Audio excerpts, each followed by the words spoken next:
Good morning to all of you. आपला topic चालू आहे haloalkanes and haloarenes. याच्यामध्ये आपण फर्स्ट पार्ट पाहतोय हॅलो अल्केन्स आणि आपण लास्ट लेक्चरला SN1 रिएक्शन कंप्लीट केलेले आहे आणि आज आपण पाहतोय SN2 reaction. What is the meaning of SN2 reaction?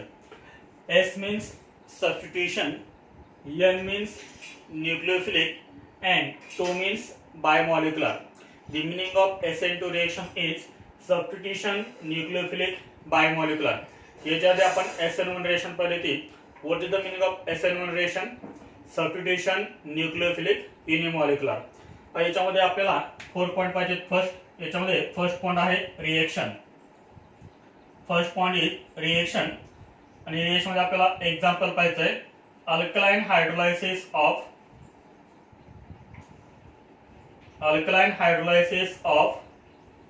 Methyl bromide. Alkaline hydrolysis of methyl bromide. Alkaline hydrolysis of methyl bromide.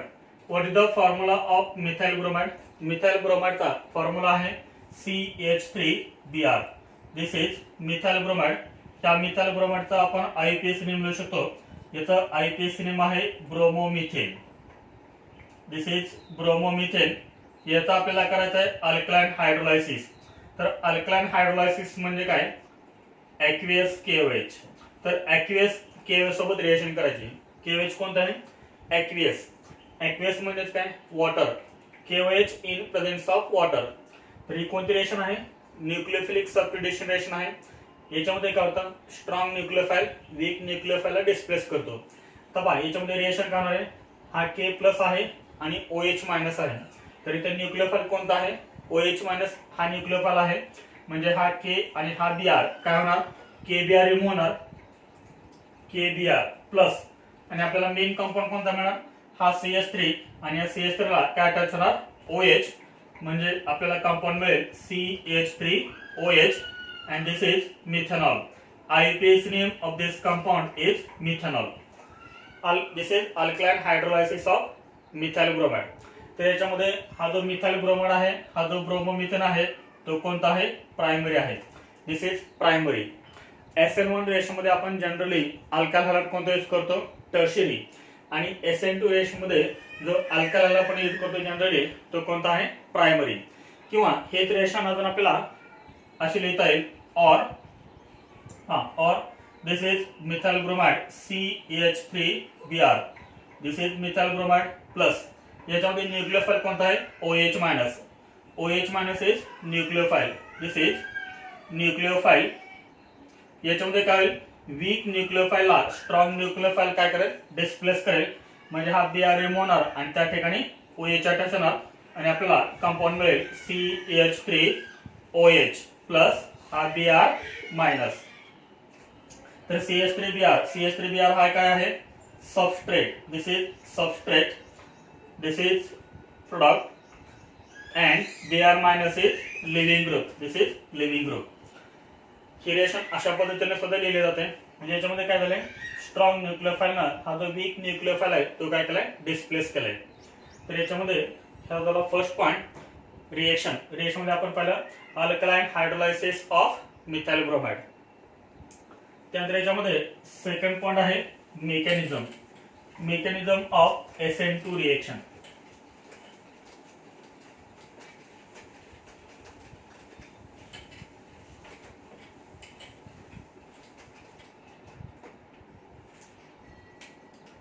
Second point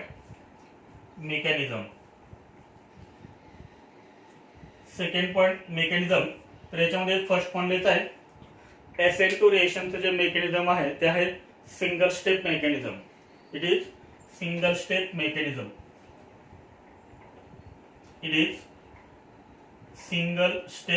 mechanism. हे आहे सिंगल स्टेप मेकॅनिझम. त्यानंतर याच्यामध्ये नेक्स्ट पॉइंट लिहायचा आहे न्यूक्लियोफाइल. तर याच्यामध्ये आपण बघितलं होतं तर न्यूक्लियोफाइल कोणता आहे? OH-. न्यूक्लियोफाइल आहे OH-. Nucleophile approaches positively charged carbon from backside. Nucleophile OH minus approaches positively charge carbon atom from back side. आता याच्यामध्ये जे आपण एक्झाम्पल पाहिलं होतं ते एक्झाम्पल कोणतं होतं? मिथाइल ब्रोमाइडची रिएक्शन आपण न्यूक्लियोफाइल OH मायनस सोबत केली होती, स्ट्रॉंग न्यूक्लियोफाइल. तर याच्यामध्ये जो आपण न्यूक्लियोफाइल यूज केलाय तो कोणता आहे? OH मायनस आहे आणि OH मायनस हा कसा आहे? Strong nucleophile. Methyl bromide methyl bromide आपण जनरली कसं लिहू शकतो? अजून CH this is methyl group आणि याला काय अटॅच करायचं आहे? Bromine. This is methyl bromide bromomethane. याच्यामध्ये न्यूक्लियोफाइल कोणता आहे?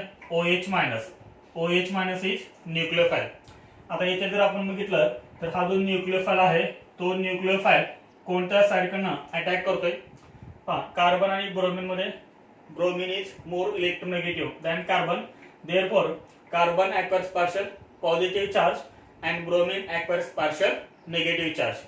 आता याच्यामध्ये हा जो न्यूक्लियोफाइल आहे तो न्यूक्लियोफाइल ह्या पॉझिटिव्हली चार्ज कार्बन अटॉम वरती कोणत्या साइडकडून अटॅक करतोय? तर बॅक साइड कडून अटॅक करतोय. काय बॅक साइड? याच्यामध्ये फ्रंट साइड कोणती आणि बॅक साइड कोणती? ज्या साइडला लिव्हिंग ग्रुप अटॅच आहे BR इज लिव्हिंग ग्रुप. ज्या साइडला लिव्हिंग ग्रुप अटॅच आहे ते साइड कोणते होणार? Front side. आणि लिव्हिंग ग्रुपच्या बरोबर अपोजिट साइड आहे ते साइड कोणते आहे? बॅक साइड आहे. आता हा न्यूक्लियोफाइल फ्रंट साइड कडून अटॅक करत नाहीये, फ्रंट साइड कडून अटॅक होत नाही न्यूक्लियोफाइल. तर त्याचं रिझन काय?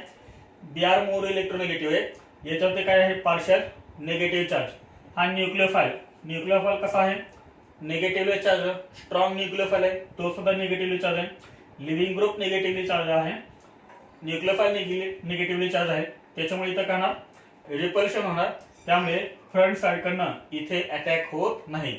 म्हणजे SN2 रिएक्शन मध्ये न्यूक्लियोफाइलचा अटॅक हा नेहमी कोणत्या साइड कडून होतो? बॅक साइड कडून होतो, फ्रंट साइड कडून होत नाही. आता याच्यामध्ये काय होणार? OH मायनस अटॅक हा बॅक साइड कडून होणार. म्हणजे काय होणार? तर ह्या कार्बन मध्ये आणि ह्या OH मध्ये बॉन्ड तयार होणार आणि कार्बन आणि ब्रोमीन याच्यामधला बॉन्ड ब्रेक होणार. म्हणजे कार्बन OH मध्ये बॉन्ड तयार होणार, कार्बन ब्रोमीन बॉन्ड ब्रेक होणार. हे सर्व कसं होतं? सायमल्टेनियसली, एकाच वेळी होतं. हे bond making and bond breaking takes place simultaneously. आता याच्यामध्ये काय होणार आहे? जेव्हा OH मायनस कार्बन ॲटम वरती अटॅक करेल त्यावेळेस काय होणार? ह्या कार्बन मध्ये आणि ह्या OH मध्ये पार्शियली बॉन्ड तयार होणार. हा OH आणि हा कार्बन याच्यामध्ये काय पार्शियली बॉन्ड तयार होणार. C आणि BR याच्यामध्ये जो बॉन्ड आहे तो बॉन्ड काय होणार? पार्शियली ब्रेक होणार. त्यानंतर ह्या सेला हे आहेत 3 H attach. This is first H, this is second H and this is third H. तर याच्यामध्ये आपल्याला ही जी स्टेट मिळाली, ही जी स्टेट आहे ती स्टेट आहे transition state. This is transition state. This is transition state. OH carries partial negative charge and BR carries partial negative charge. कारण हा living group आहे आणि हा आपला न्यूक्लियोफाइल आहे. And carbon atom carries partial positive charge. आणि आपल्याला first काय मिळेल? Transition state. तर ट्रान्झिशन स्टेट म्हणजे काय? रिएक्शन मधली अशी स्टेट की त्याची एनर्जी सर्वात जास्त असते, हायेस्ट पीक. आपण SN1 रिएक्शन मध्ये पण ट्रान्झिशन स्टेटची एनर्जी पाहिली होती. ही हायली अनस्टेबल आहे आणि हायली अनस्टेबल असल्यामुळे याची एनर्जी सर्वात जास्त आहे. Stability inversely proportional to energy हे आपण बघितलं होतं. Transition state highly unstable and immediately breaks to form product.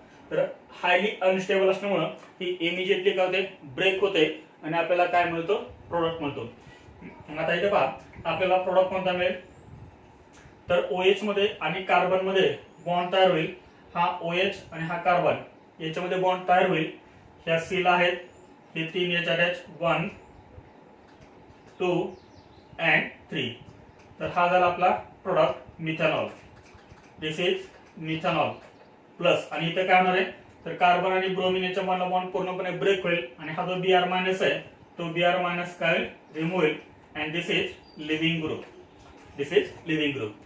तर हे झालं मेकॅनिझम ऑफ SN2 रिएक्शन. तर याच्यामध्ये 2 पॉइंट खूप महत्त्वाचे आहेत. ते 2 पॉइंट ऑलरेडी आपण इथे लिहिलेले आहेत.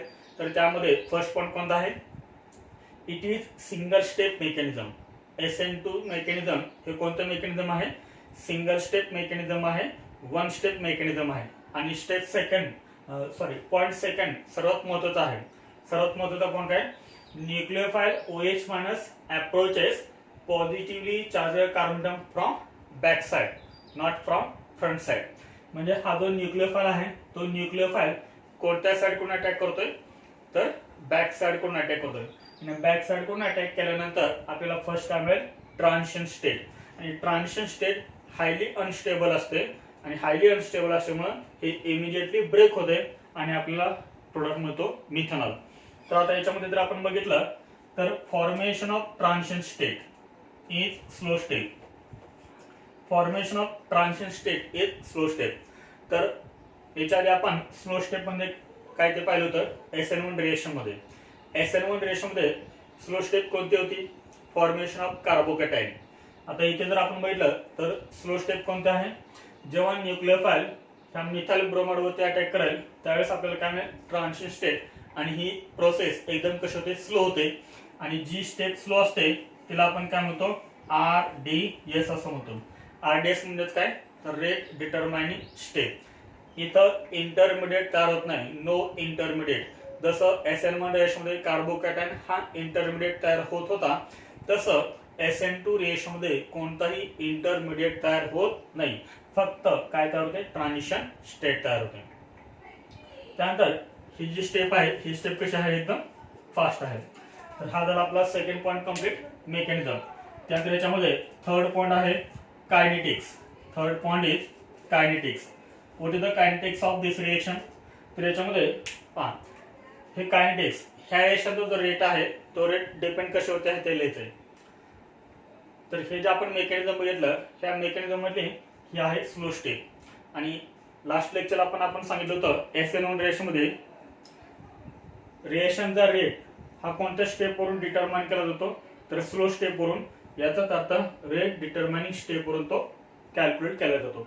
आता याच्यामध्ये बघितलं तर स्लो स्टेप ही आहे, RDS आहे, रेट डिटरमाइनिंग स्टेप. त्याच्यामध्ये किती मॉलिक्यूल इन्व्हॉल्व झालेले आहेत, तर 2 मॉलिक्यूल. RDS मध्ये 2 मॉलिक्यूल आहेत. कोणते, एक आहे न्यूक्लियोफाइल आणि दुसरा आहे आपला अल्काइल हॅलाइड मिथाइल ब्रोमाइड. म्हणजे आपल्याला रेट ऑफ रिएक्शन याचा काय लिहिता येईल, the rate of this reaction is directly proportional to concentration of methyl bromide as well as concentration of nucleophile. म्हणजे SN2 रिएक्शनचा रेट हा concentration of methyl bromide and concentration of nucleophile दोन्हीवरती depend आहे. मग आपल्याला हे इक्वेशन कसं लिहिता येईल, rate is equal to K into concentration of CH3Br into concentration of OH minus. SN2 रिएक्शनचा रेट दोन्हीवरती डिपेंड आहे, अल्काइल हॅलाइडच्या कॉन्सन्ट्रेशन वरती पण आणि न्यूक्लियोफाइलच्या कॉन्सन्ट्रेशन वरती पण डिपेंड आहे. समजा मिथाइल ब्रोमाइडचं कॉन्सन्ट्रेशन आपण इन्क्रीज केलं तर रेट काय होईल, rate of SN2 reaction also increases. समजा OH मायनस आयनचं कॉन्सन्ट्रेशन आपण इन्क्रीज केलं, म्हणजे न्यूक्लियोफाइलचं कॉन्सन्ट्रेशन जर आपण इन्क्रीज केलं तर रेट ऑफ SN2 रिएक्शन का होणार, इन्क्रीज होणार. कारण रेट दोन्हीच्या कॉन्सन्ट्रेशन वरती डिपेंड आहे. त्यानंतर K, what is mean by K, तर इथं K हा काय आहे, K is equal to rate constant. K is rate constant, तर K आहे रेट कॉन्स्टंट. त्यानंतर याच्यामध्ये सर्वात महत्त्वाचा पॉइंट काय आहे, मॉलिक्युलॅरिटी. मॉलिक्युलॅरिटी ऑफ दिस रिएक्शन. तर मॉलिक्युलॅरिटी किती आहे सांगा, 2 आहे. कारण रेट डिटरमाइनिंग स्टेप मध्ये किती मॉलिक्युल्स आहेत, 2. न्यूक्लियोफाइल अँड सबस्ट्रेट म्हणजे मॉलिक्युलॅरिटी आहे 2. आणि ज्या रिएक्शनची मॉलिक्युलॅरिटी 2 असते त्या रिएक्शनला आपण बायमॉलिक्युलर असं म्हणतो, बायमॉलिक्युलर. मग SN2, S म्हणजे substitution, N means nucleophilic and 2 means bimolecular. तर बायमॉलिक्युलर काय म्हणतात, कारण ह्या रिएक्शनची मॉलिक्युलरिटी किती आहे, 2 आहे, म्हणून बायमॉलिक्युलर म्हणतात. त्यानंतर नेक्स्ट पॉइंट आहे order of reaction. Order of reaction is equal to, आता ऑर्डर ऑफ रिएक्शन कशावरून लिहितात, तर रेट लॉ वरून. This is rate law. Concentration of CH3Br exponent किती आहे इथं, काहीच नाही, म्हणजे काय असतो इथं 1. त्यानंतर concentration of OH minus exponent किती लिहिलं इथं काहीच नाही, म्हणजे काय आहे 1. आणि ऑर्डर ऑफ रिएक्शन म्हणजे काय, त्या एक्सपोनंटची सम करायची. इथे किती आहे 1, 1 प्लस 1, 1 प्लस 1 म्हणजेच काय आहे 2.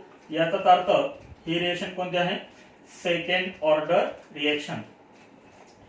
SN2 reaction is bimolecular and second order. SN1 reaction कशी होते सांगा, unimolecular and first order reaction.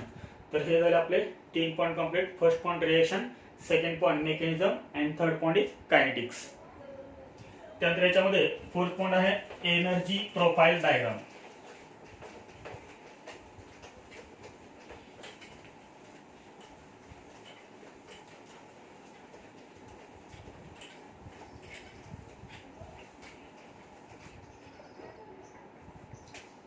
Fourth point is energy profile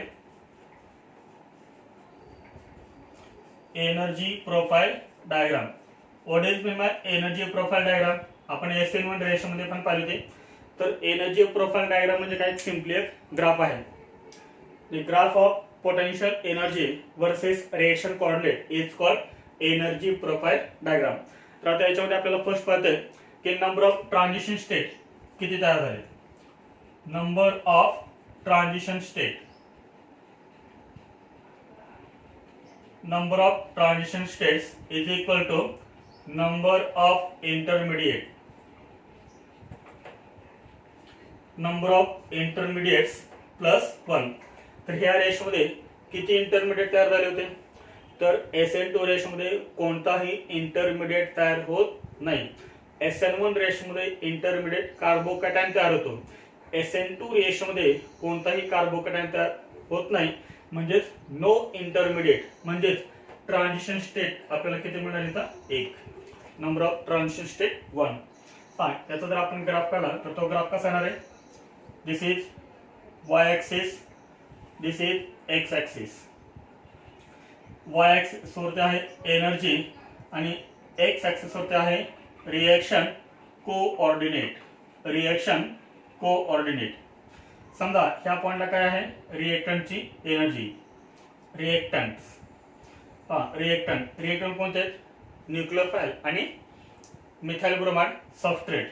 ज्यावेळेस न्यूक्लियोफाइल कार्बन ॲटमवरती अटॅक करेल त्यावेळेस त्याची एनर्जी काय होणार, इन्क्रीज होणार. आणि आपल्याला फर्स्ट काय मिळणार इथं, ट्रान्झिशन स्टेट.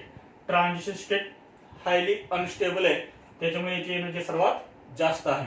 आणि अनस्टेबल असल्यामुळे ते इमिजिएटली काय ब्रेक होईल आणि आपल्याला काय मिळेल, स्टेबल प्रोडक्ट मिळेल. म्हणजे इथे काय असणार आहे, रिएक्टंट, इथं असणार आहे ट्रान्झिशन स्टेट आणि इथं आपल्याला काय मिळेल, स्टेबल प्रोडक्ट. ही आहे रिएक्टंटची एनर्जी आणि ही आहे ट्रान्झिशन स्टेटची एनर्जी. या दोघांच्या मध्ये जो एनर्जी डिफरन्स आहे त्याला आपण काय म्हणतो, डेल्टा E असं म्हणतो. इथं आहे प्रोडक्टची एनर्जी आणि इथं आहे रिएक्टंटची एनर्जी. त्या दोन्ही मध्ये जो डिफरन्स आहे, एनर्जी डिफरन्स, त्याला आपण काय म्हणतो, डेल्टा H असं म्हणतो. तर डेल्टा E म्हणजे काय आहे, तर energy of activation, energy of activation and delta H means heat of reaction, heat of reaction. तर हा झाला आपला fourth point complete, energy profile diagram. तर एनर्जी प्रोफाइल डायग्राम म्हणजे काय, simply a graph of energy versus reaction coordinate is called energy profile diagram. आता याच्यामध्ये आपल्याला फक्त एकच ट्रान्झिशन स्टेट मिळाले. तर नंबर ऑफ ट्रान्झिशन स्टेट हे कसं करतो आपण, number of transition state is equal to number of intermediate plus 1. तर ह्या रेशमध्ये कोणताही इंटरमिडिएट तयार होत नाही, म्हणजेच आपल्याला नंबर ऑफ ट्रान्झिशन स्टेट होते किती मिळणार, 1 मिळणार. तर हे झाली आपली SN2 रिएक्शन कंप्लीट. तर याच्यामध्ये आपण 4 पॉइंट पाहिलेत. First point is reaction, second point is mechanism, third point is kinetics and fourth point is energy profile diagram. जर तुम्हाला थिअरीमध्ये क्वेश्चन विचारला, explain the alkaline hydrolysis of methyl bromide, तर याचा अर्थ आपल्याला कोणते रिएक्शन विचारले, SN2 रिएक्शन विचारले. मिथाइल ब्रोमाइड विचारतील किंवा मिथाइल क्लोराइड विचारतील किंवा मिथाइल आयोडाइड विचारतील, कोणतेही विचारू शकतात. म्हणजे SN2 रिएक्शन मध्ये आपण काय करतो, जनरली अल्काल हॅलाइड्स आणि कोणते जनरली तर प्रायमरी. तर हे झाली आपली एसेट ड्युरेशन कंप्लीट. थँक्यू.